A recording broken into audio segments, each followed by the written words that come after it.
Okay, so hello everyone. So welcome to our this week rigorous efficient AI seminar. And actually, this is our the last talk in this semester.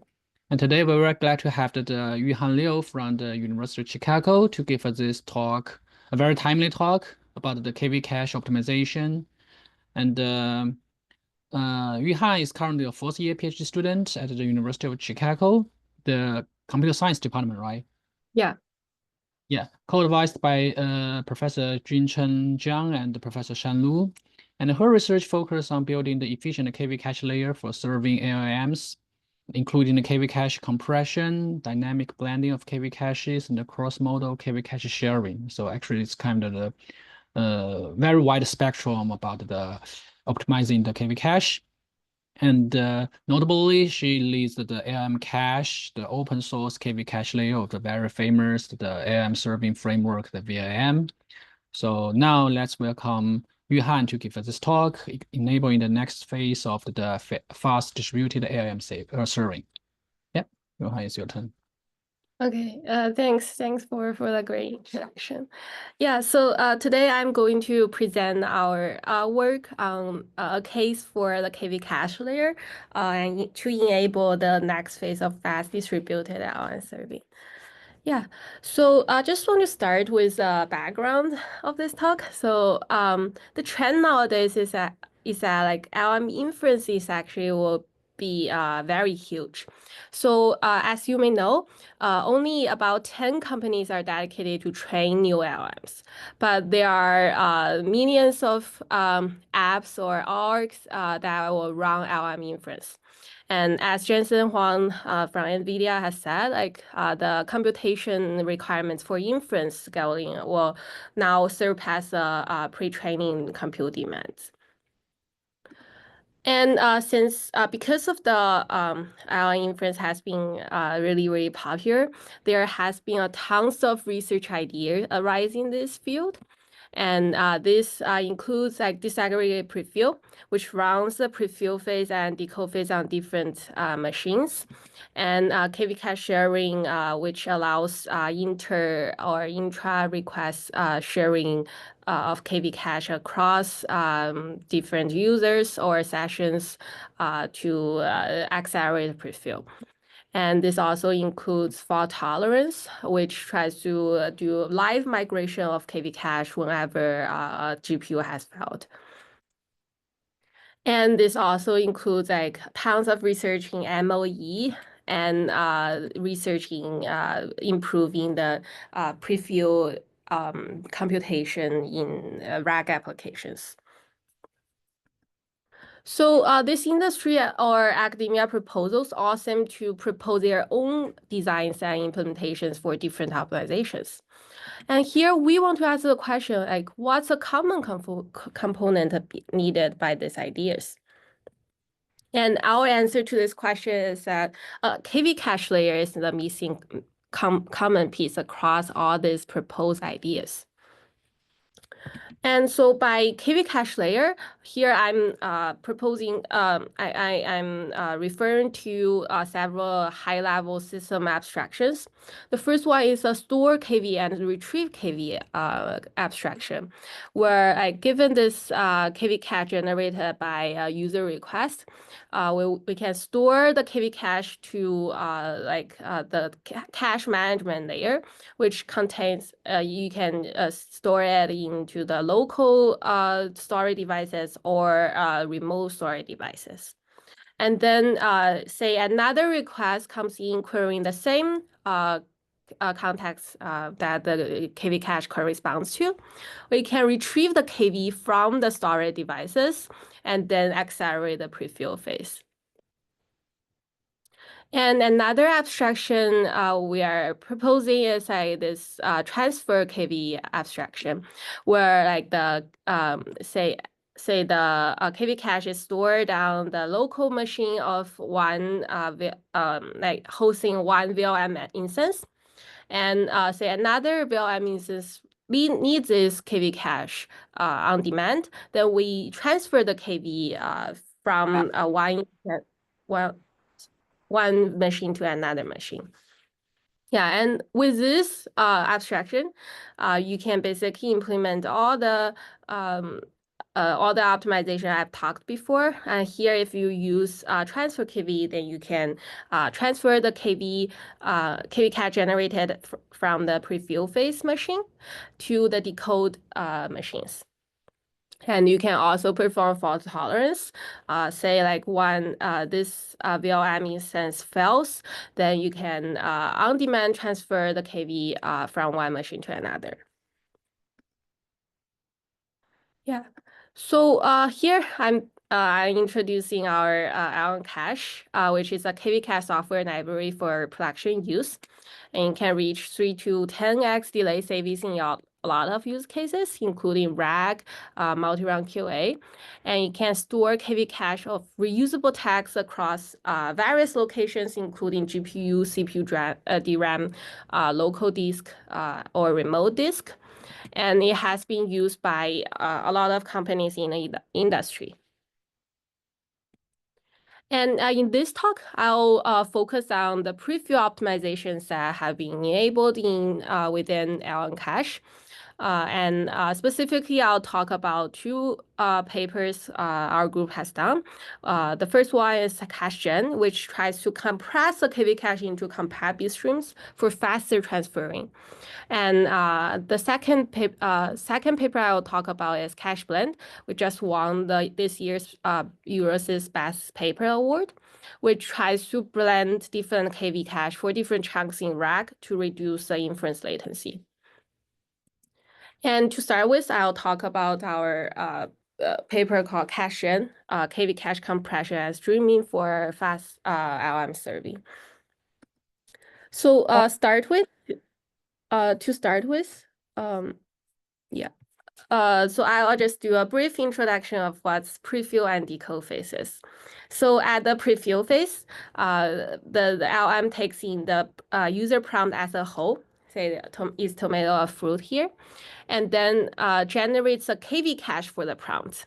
And the KV cache will be used by each decode iteration to generate the next token in autoregressive manner. And the high-level goal for CacheGen is like instead of prefill the context based on the text strings, which can lead to a long computation on the GPU, and we instead of reusing the original KV cache for the context, which can lead to a long transmission time over for example, here if we use a 70B model with 16K context, 60K token non-context, then the time to load the original KV cache can reach up to 14 seconds. And that's even longer than the time to prefill the context from scratch. So what we do is like we load the compressed KV cache and then decompress it on the GPU machines. And then we can greatly save the end-to-end time to first token.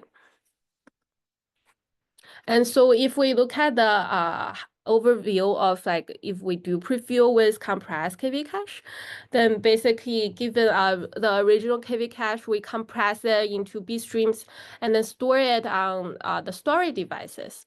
And when doing online inference, we load the compressed KV cache and then decompress it on the GPU machine to get the decompressed KV cache tensors back.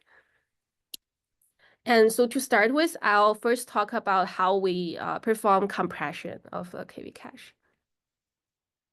So there are actually a lot of work right now, like trying to compress the KV cache into smaller tensor formats. And however, for example, these optimizations include quantization or token dropping.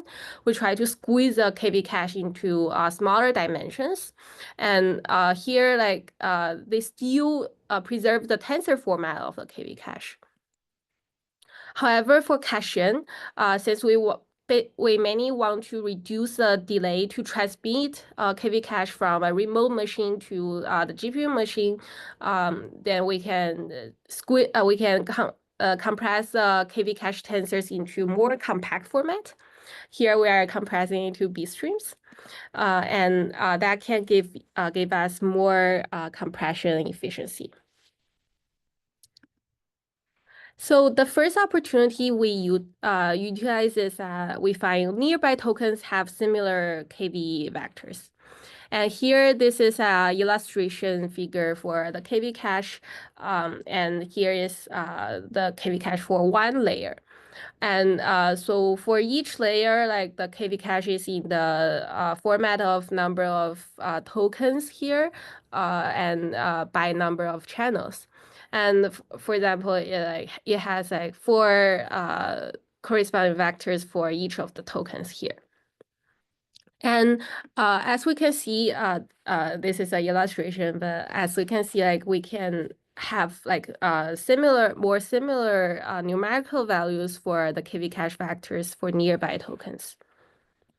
So how we utilize this insight is that instead of compressing the original KV cache, we compress the deltas of the KV cache, and specifically here, I draw the KV values for any token at a specific. Are there any questions? Okay. It's just yeah, you can go ahead. Yeah.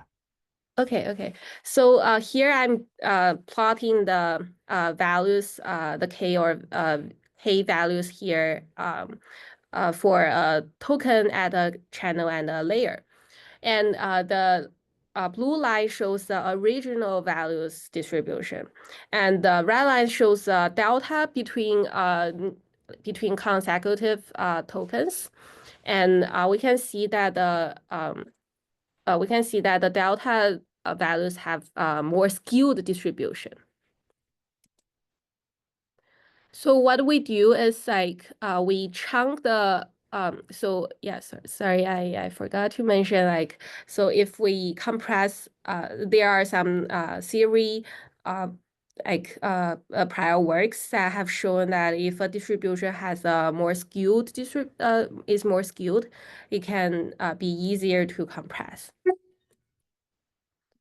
And so what we do is for any layer and any channel in the K or value cache, we chunk it into many tokens chunks. And within each chunk of tokens, we use a first token as the anchor token. And then for all the later tokens after that, we compute the delta tensors by subtracting the first anchor token from all the later tokens. So the second opportunity here we utilize is we find different layers have different sensitivity to compression errors. And as an illustration, here I apply the same amount of rounding error to different layer groups. And we can find that later layer groups are less sensitive to the error applied on it. And so basically here, the x-axis is number of layer groups, and y-axis is LLM output accuracy. So you can see that if we apply the same amount of error, like the error has more impact on the generation quality for the earlier layers. So here, what we do is we apply more aggressive quantization to later layers, and take this 8 billion model as an example. For the first 10 layers, we use 8 bits quantization, and for the middle 10 layers, we use 6 bits, and the last 12 layers, we use 4 bits quantization. Yeah, I saw a message in the chat. So. Yeah, we can post slides public after this talk. Yeah, so this is basically the second opportunity we utilize. And so until here, like the KV cache is still in the format of tensors. So the last step is we will use arithmetic coding to compress the KV cache tensors into bit streams. So arithmetic coding is a lossless compression that encodes the input data into bit streams. And here is an illustration of how it performs the transformation from tensors to bit streams. And there is an important property for arithmetic coding, which is that if the probability distribution is more skewed, then the output will have smaller size. And the third opportunity we use is we find grouping the KV cache by channel and by layer is better than other groupings. And here we show the information gain of grouping the Llama 70B's KV cache by different granularities. And so here I'm plotting the information gain for different grouping mechanisms. And we can see that the information gain of grouping them by their channel or layer is larger than the information gain of grouping by tokens. So the third technique we use is we can perform smart arithmetic coding grouping by channel and by layer. So the straw man here is to put every element together and do arithmetic coding as a whole. However, as we have seen, like the KV cache, like if we just group all the values in the KV cache tensor as a whole, then the distribution will be pretty uniform. But if we group it by one channel and one layer, as we have seen before, the information gain is the highest. And if we group them by this way, like the overall the output size will be the smallest. So just to recap on the compression techniques. So basically for caching, we compress similar values with deltas, and then we perform narrowwise quantization. And in the last, we do smart arithmetic coding, which groups the KV cache in the granularity of by chunk and by layer and by channel, and this leads to the smallest size output size. And I want to pause here for a bit to see if there are any questions in the audience.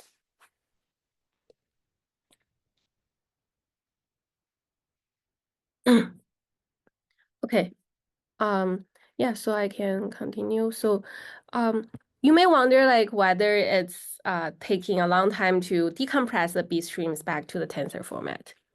And the answer is yes, like it's actually pretty slow to decompress the bit streams back to tensor format.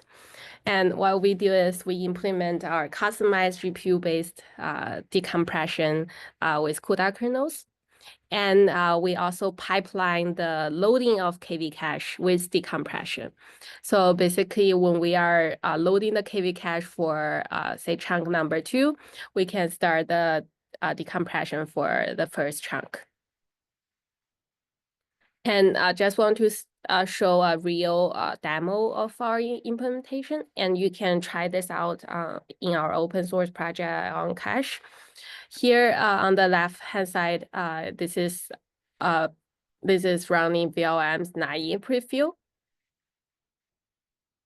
And we can see the response delay is 7 seconds.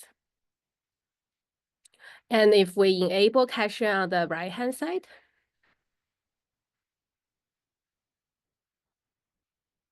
yeah, then the response delay is 2.7 seconds. Okay.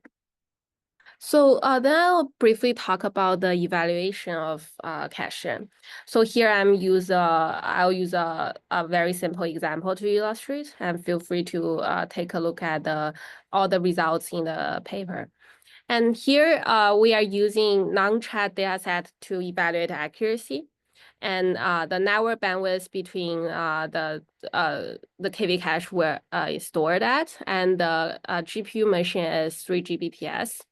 And we use a 4A40 GPU with model parallelism to serve Llama 2 70B model. And here for the system metrics, we use size of the KV cache and the time to first token.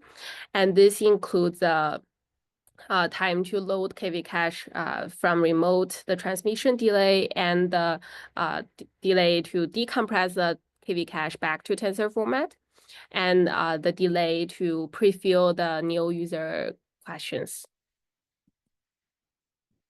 And here in this figure, I'm showing the x-axis here is the size of the KV cache, and y-axis is the accuracy on the non-chat dataset. And this is where the baseline quantization is at. And for this quantization, it's basically applying the uniform quantization for, like say, 8 bits to all the layers. And this is where caching is at. We can reach about 4x smaller size in KV cache. And on this figure on the right, this is showing the x-axis here is the time to first token, and y-axis is the accuracy. Here is where the baseline quantization is at, and this is where the full preview is at. And we can see that caching can reach about 4x reduction in time to first token compared to the BAS baseline. And in this figure, I'm showing the how the caching's TTFT changes with different bandwidths. So the x-axis here is the bandwidth between the storage server and the GPU inference server, and y-axis is time to first token.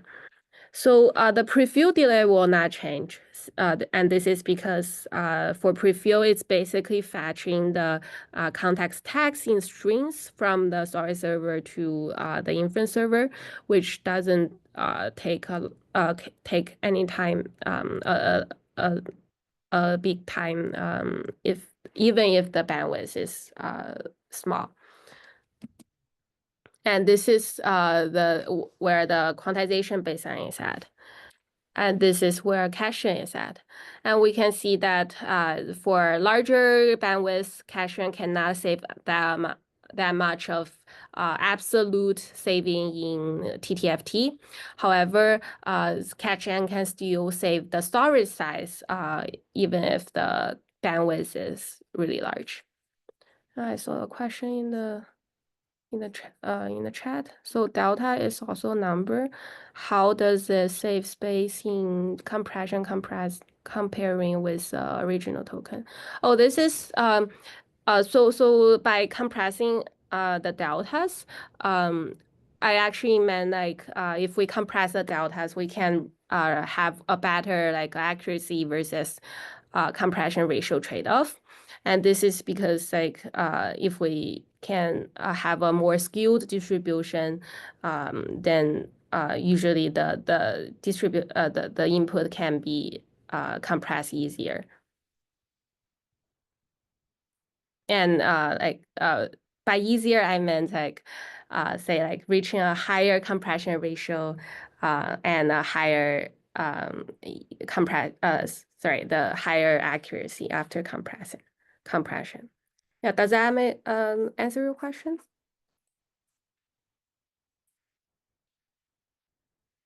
Okay. So the last batch of results I'm showing is caching can further reduce the size of KV cache on top of other methods.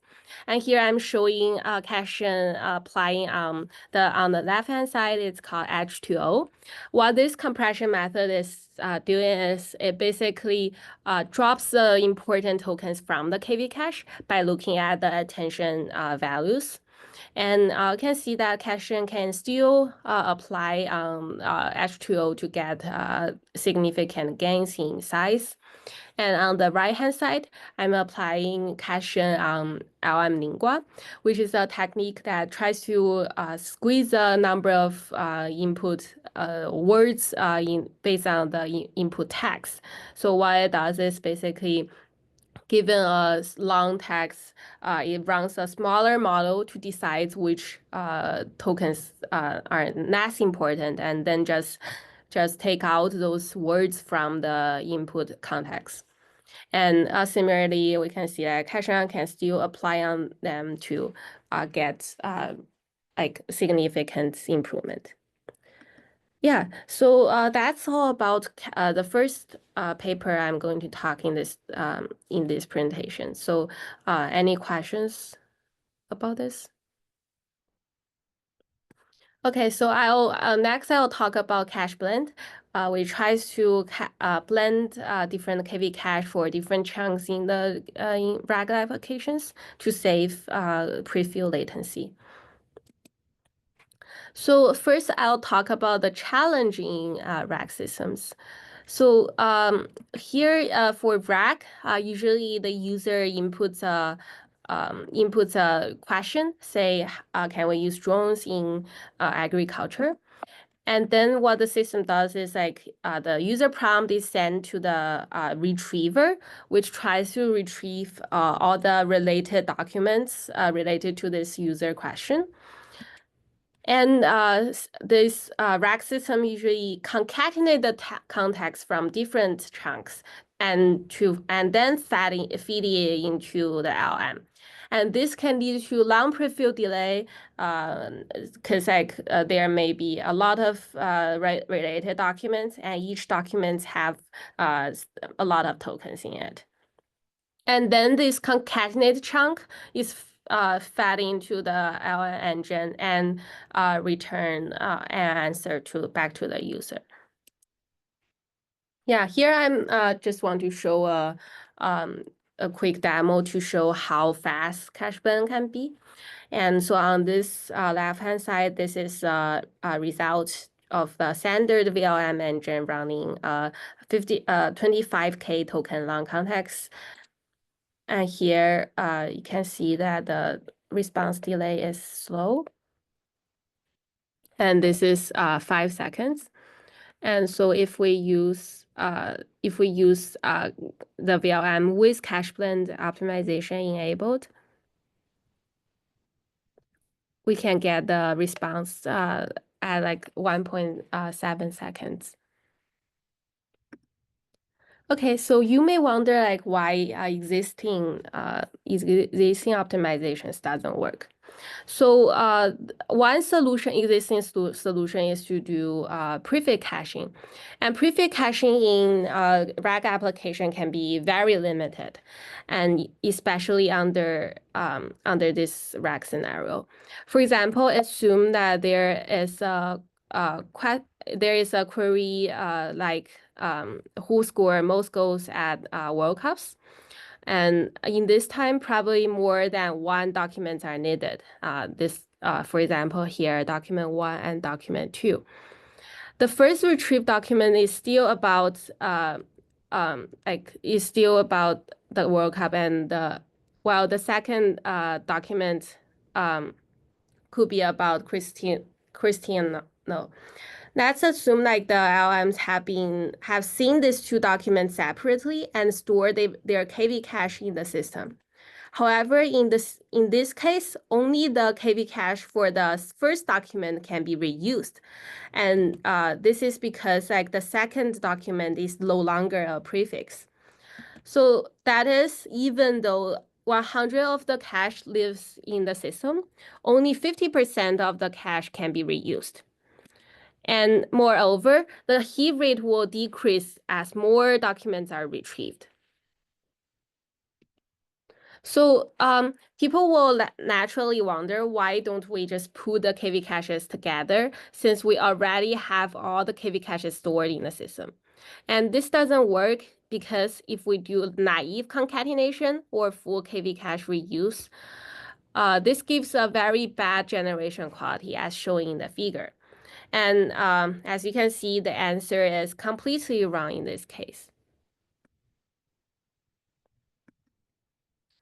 So why does naive concatenation fail in this case? And the answer is that it misses the cross-attention between documents. So the left-hand side figure shows the attention matrix when we feed the documents as raw text into the LMs. For example, the 18th row and the 7th column here represents the attention or semantic relation between the 7th token, which is in document 1, and the 18th token, which is in document 2. And now we show the attention matrix with full KV reuse. And as we can see, by comparing the left bottom parts of the two attention matrices, full KV reuse will completely ignore the cross attention between the two documents. And this is exactly the reason why it gives bad generation quality. So for our system, we start the same user query and the retrieval process. Then we have a KV cache loading controller that stores and retrieves the KV cache from external storage. And the benefit of such storage extension is huge because for every copy of the KV cache we saved, we can always achieve a 100% cache hit rate as long as it's gonna be reused in the future. And the key innovations in our systems are the KV Cache Blender, which smartly concatenated the KV cache of all the say forge documents together without losing any accuracy. So I'll start with the. 怎么是不知道？ Also, sorry. Can you repeat the question? I think that's some noise. Yeah. Okay. Okay, so yeah, I'll start with talking about the KV Cache Blender, which blends the KV cache together. So for in Cache Blend, we tackle this issue by selective recomputation. That is, we recompute a small subset of the tokens in the second documents in a way that the most important cross attention can be recovered. And in this way, as shown here, the generation quality can be maintained while most of the KV cache still can be reused. So the first part of the KV Cache Blender is about how to recover positional embedding. So in normal LM inference, the KV cache will always go through a positional embedding called rotary positional embedding, such that the KV values will could be changed at different positions. In normal prefill or prefix caching, the KV cache will always be stored with the positional encoding at fixed positions.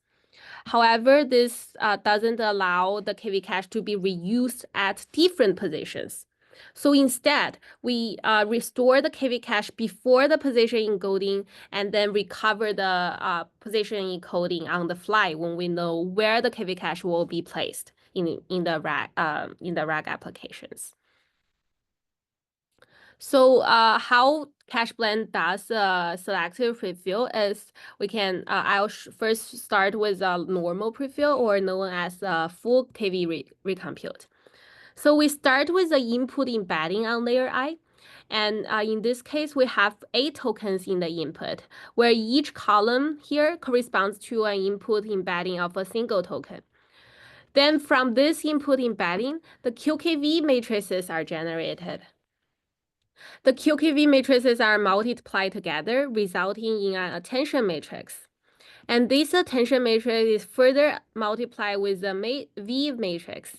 And then from that, we can have the input embedding of the next layer. And the compute complexity is in an order of total number of tokens. And in our selective recomputation, assume that we recompute only 2 out of 8 tokens. Then the input embedding will be smaller, only have 2 rows. So we will then have smaller Q and K and V matrices. Also, since we need an already pre-computed KV cache for the entire 8 tokens, we can update the corresponding 2 rows while reusing the remaining 6 rows. And the smaller Q will be multiplied with a big K matrix and then gives a smaller attention matrix.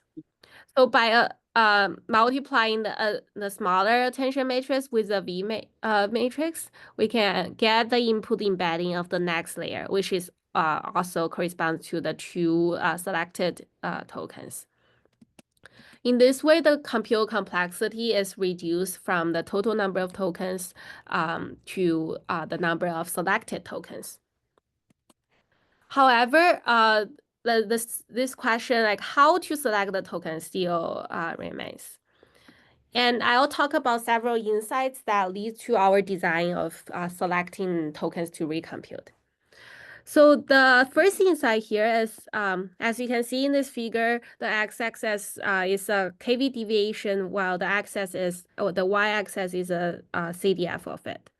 So the definition of KV deviation is given here, which is simply the L2 norm difference between the pre-computed KV cache and the recomputed KV cache.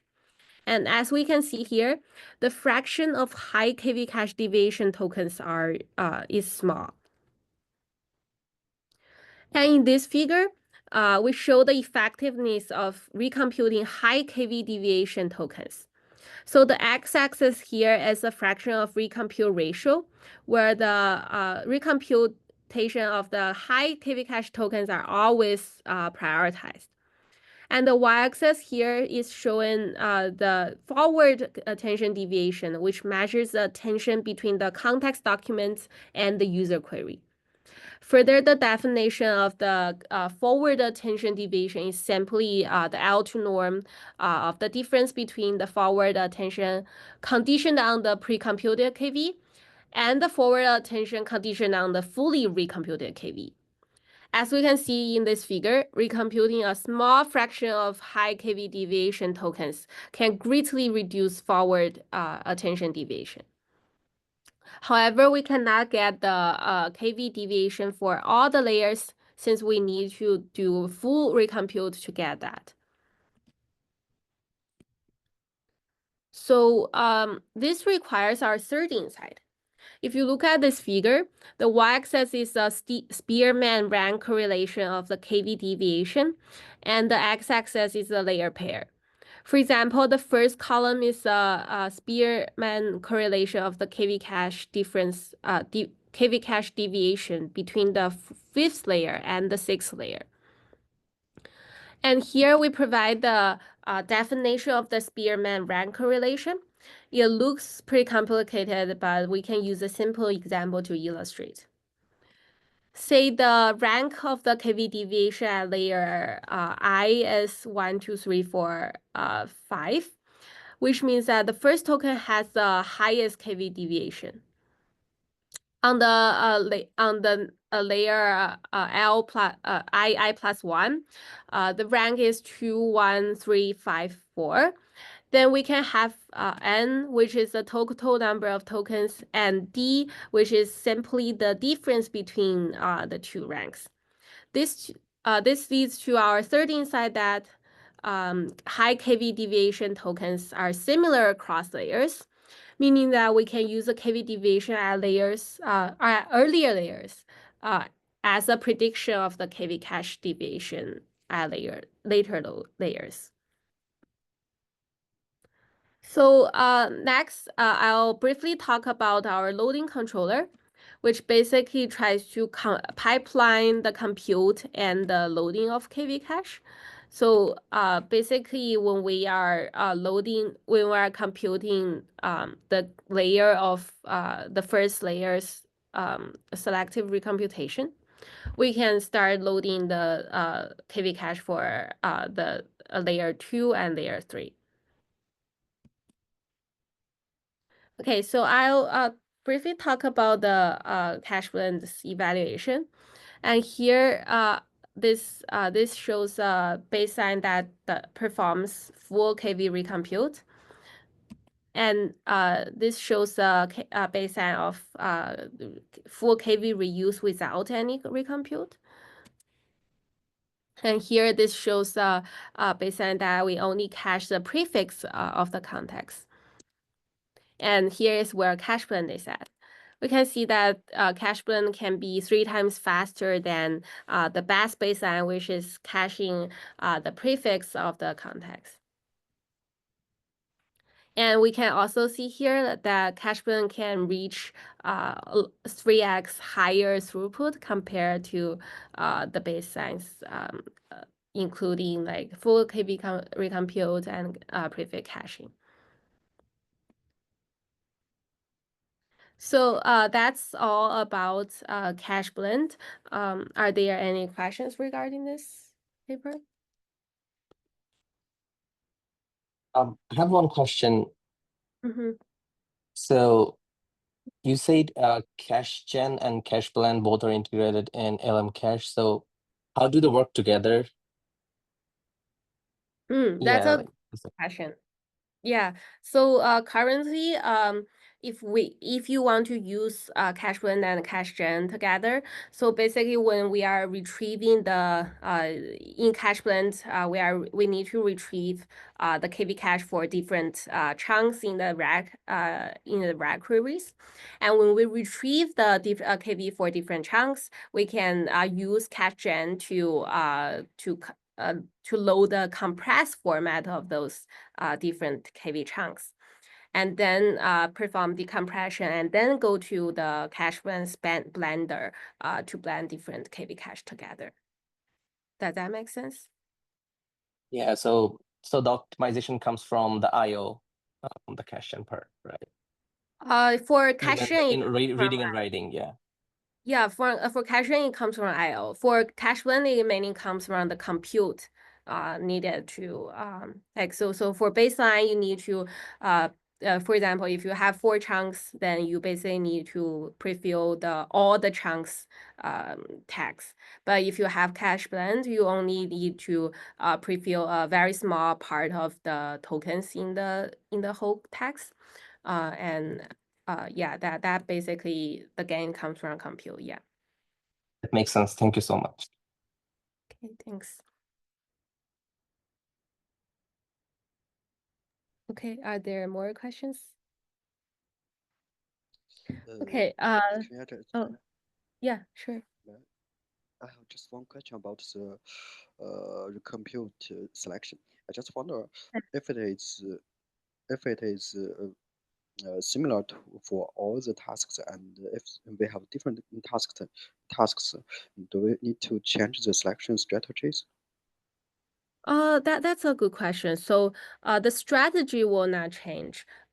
So basically we still use the same strategy across all tasks, but the tokens that will be selected will definitely change, if that makes sense. So basically for cache blend, we do recomputation for one layer, and then use check the output recomputed KV and the original KV, and find out the important tokens to be recomputed. So this mechanism will not change across different tasks, but the output selected tokens will definitely change. Okay, I see. Another question is that in the figure you are just showing, to selected the computation is this slide. The computation is conducted on 2 selected tokens. I just wonder for some, for example, critical domains, for example, financial or some others, they may have very strict limitation or requirement on the final response of the LLM. That's in these situations, do we need to select more tokens for the computation, or we just keep this strategy and maybe the results can be different. Oh, that's a very good question. So, this kind of adaptive selection of adaptive determination of like the recomputation ratio is something we are still working on. That's like a future work for beyond this paper. Yeah. But this is definitely will be useful, like to adapt this kind of recomputed ratio for different tasks. Yeah. Thank you. Thank you.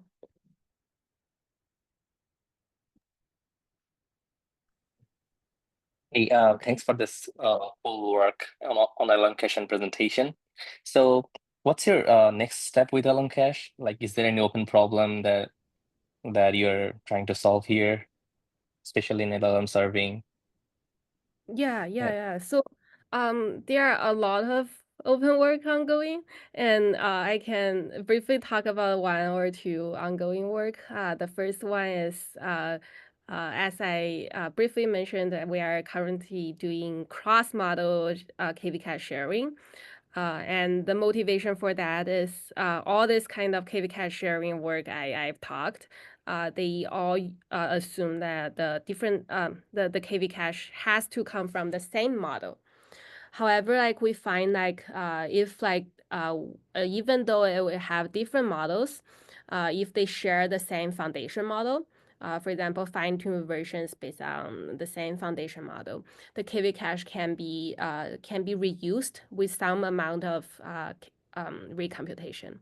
And in that work, we find like instead of like this cache blend is like instead of like token-wise recomputation as in cache blend, we use layer-wise recomputation, where we first determine like which layers are most deviates the most across these two models, and then just perform recomputation for those like most deviated layers for these two models. And yeah, that's one of the work we're doing. And another work is so basically we want to do async loading of KV cache. And that is like when we are loading the KV cache for the first layer, we can start computation of the when we are loading the KV cache for the second layer, we can start a computation for the first layer, stuff like that. Yeah, that are some two example ongoing work we are doing, and Thanks. there are also That's others helpful. like we, yeah.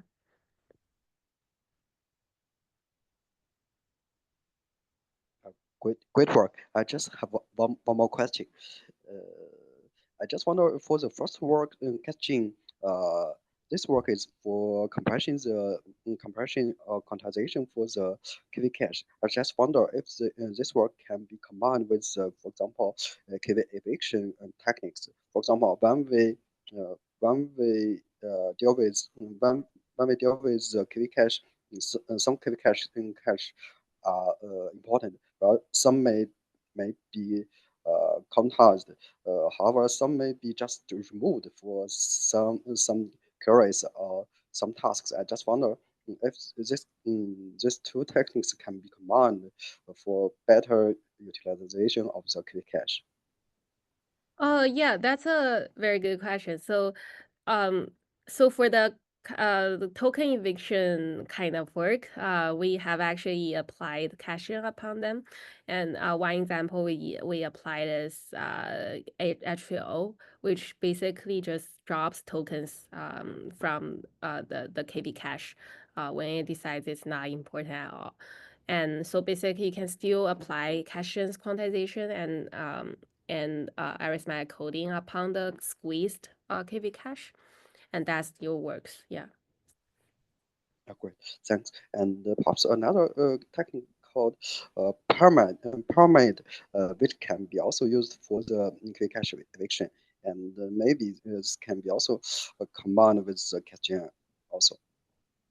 Sorry, what kind of technique you are? Pyramid. I will send you the name. Oh, I see. Thanks.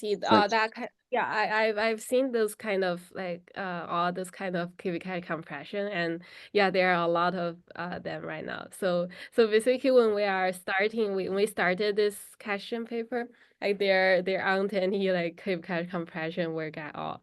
But like when the paper is published, then we start to see like a lot of works in this field, especially in the ML community. Yeah. Okay, so thanks. Right. Great work. Yeah. Thanks. Yeah, I saw there are questions in the chat. I just saw it. So, one question is about whether Allen Cache supports KV cache eviction methods. So, Currently, like we have another student working on implementing all this kind of KV cache compression, or you can call it eviction too, methods like at streaming LLM and H2O, and it's in a separate branch, and but we can support it. Yeah. So another.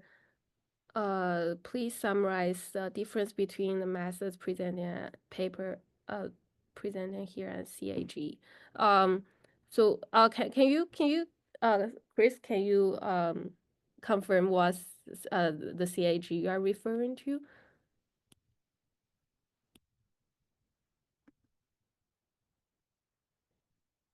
Like I'm not 100% sure about. Okay, cache augmented generation.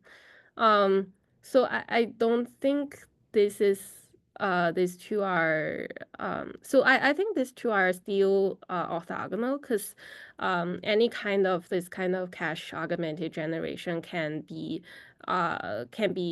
like whenever you want to reuse a KV cache for different chunks, like you can still use cache blend to speed it up.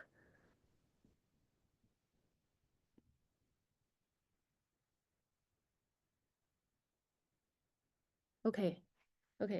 So if there are no more questions, I can finish the rest of the talk. And so first, here is a very simple example of like Allen cache. Like if you want to use Allen cache, you can just set a Allen cache config file. As shown here, we can set the chunk size, and if you want to use a local CPU memory to offload KV cache to it. And if you want to use local CPU, you can set the max local CPU size. And if you want to use remote storage, then you can set the remote URL. And you can select the compression methods such as cache here. And then you can start Allen cache storage backend with this command, this Python 3 Allen cache experimental server command. And then you can run Allen cache with cache by just this very simple example. And what this simple Python file does is first it imports Allen cache library.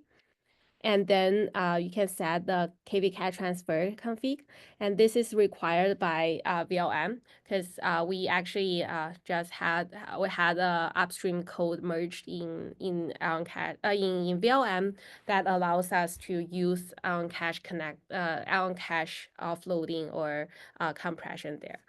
So here you just need to pass in the KV cache transfer config to when you initialize this LLM class. And then like you can feel free to try it out with this simple example. Okay, so the key takeaways in this talk is we have seen like two very important problems in KV cache management. And the first one is how to quickly transfer the KV cache to the GPU memory. And this is our cache paper. And the second one is how to quickly combine multiple KV caches. And that's the cache blend paper. Okay. So last, I want to mention like feel free to check out Allen cache, which is a KV cache layer for VLM and SGLAN. SGLAN integration is ongoing, but we are definitely going to integrate Allen cache into SGLAN too. So we are used by a lot of companies in the industry, and feel free to scan the upper QR code is for the Allen cache GitHub repo, and this lower part QR code is to join our Slack channel to ask any questions regarding the code or the two papers. Yeah, so feel free to send me emails as well. I'd be very interested in more details about Allen cache. Yeah, thank you. Thank you, Johan. Thank you so much. So two very interesting works. And any further questions from the audience?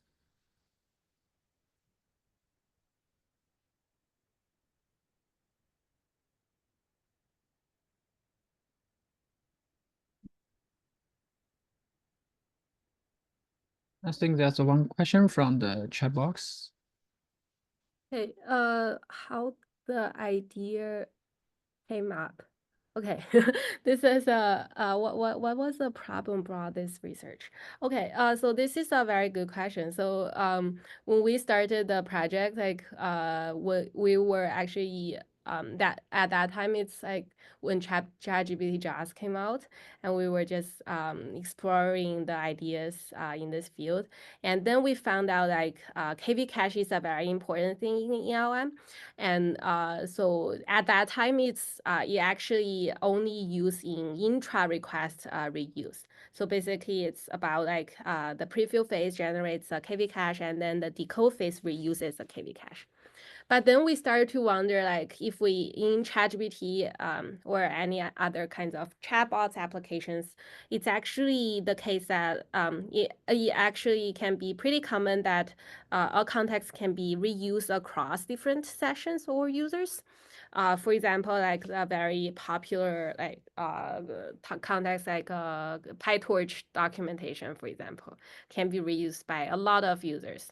And in that case, like the to speed this kind of things up, we can reuse a KV cache for different between different users or different sessions instead of just do like intra request reuse.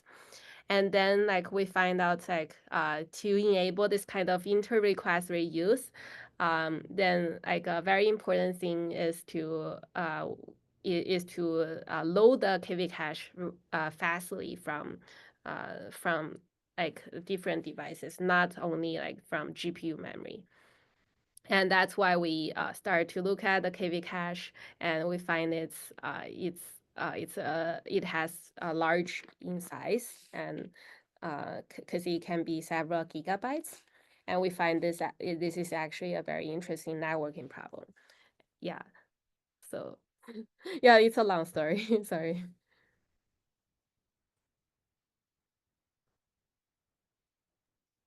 Any other questions from the audience?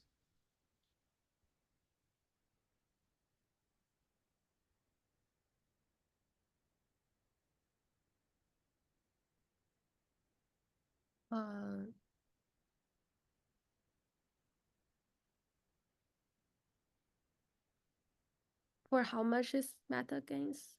So for caching, we can have, let me show the slide. Can have around 4x improvement in both size and the delay. Yeah, compared to the 8-bit quantization. Yeah. And for cache blend, we can get like 3x reduction in delay. Yeah.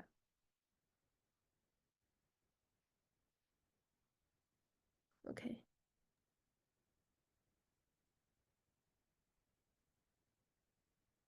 Okay. So any other questions? Actually, I have several questions to ask. So if no one else has questions, so first again, so congratulations to this very great work. And so the first of my question is that so in one of the slides you mentioned that so the networking setting is about the 3 Gbps. Yeah, so what I'm wondering, so for in your experiment, so you like to so what is kind of the network you used? Yeah. Yeah, so for our experiments, it's mainly TCP. And so you may wonder like why the network is so low, right? Yeah, Yes. yeah, please go ahead. So it's kind of like a local area network or some, or like do you remotely access to some kind of like the computing centers or so on? So, yeah. Yeah, so it's actually we are actually like emulating like the data center network. However, like it's mainly like we want to like emulate like the setting where multiple users are accessing the same a centralized storage server. So and that's the reason why like so it's like bounded by the central storage server. And that's the reason why like we use a small network setting here. Yeah. So it is kind of the emulation, like do you establish a kind of test bed in your lab, something like that? Yeah. It's an emulation. Okay. Yeah. And the second question is that so both of these two works actually they can perform improve the performance of the TTFT, right? Yeah. So they can also like to increase the throughput or not? Yeah, both works can improve throughput. And so this is because like usually the the TTFT is actually can be the bottleneck in the end-to-end delay, and especially when the input is long. And so that will basically bottleneck the so if you look at this figure, like the full recompute, which is the blue line here, that can like the TTFT can bottleneck the whole generation and leading to making the throughput of the full recompute pretty low. And if we can greatly reduce pre-fill delay, for example, cache blend here, then we can basically remove that bottleneck in the whole system. Okay. Yeah. Okay. Thank you. Any other questions from the audience?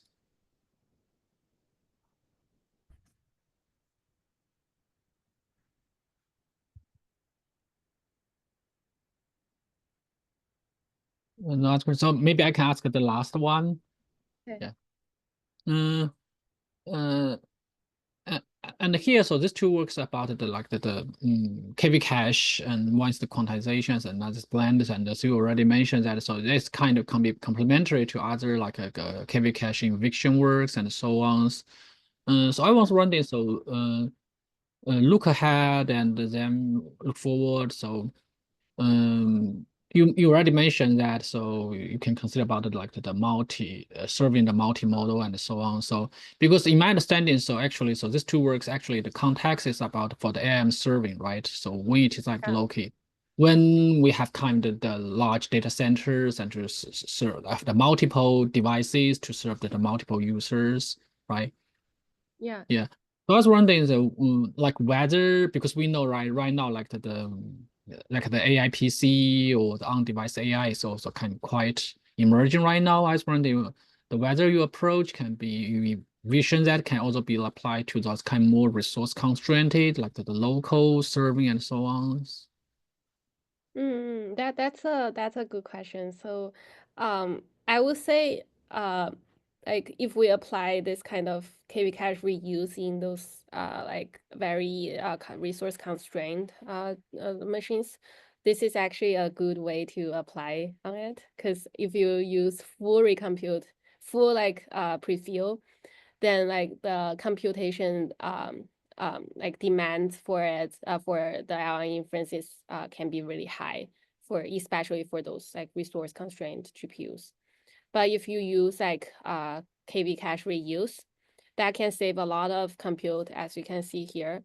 And I think that's actually a good thing for those GPUs. Yeah. Okay. Thank you so much. Okay. So if no more other questions, like Sanka will speak again. So Johan, this is a very wonderful talk, and I think all of us learn a lot from your talk. And also thank all of our audience again. So this is our last talk in this semester, Struggles in Vision AI seminar. And so this fourth semester we'll continue our seminar. And so thank you everyone, and have a good final week, and have a great summer. Okay, Johan, thank you so much. Thank you. Thanks for inviting me. Okay, thank you. Bye. Bye.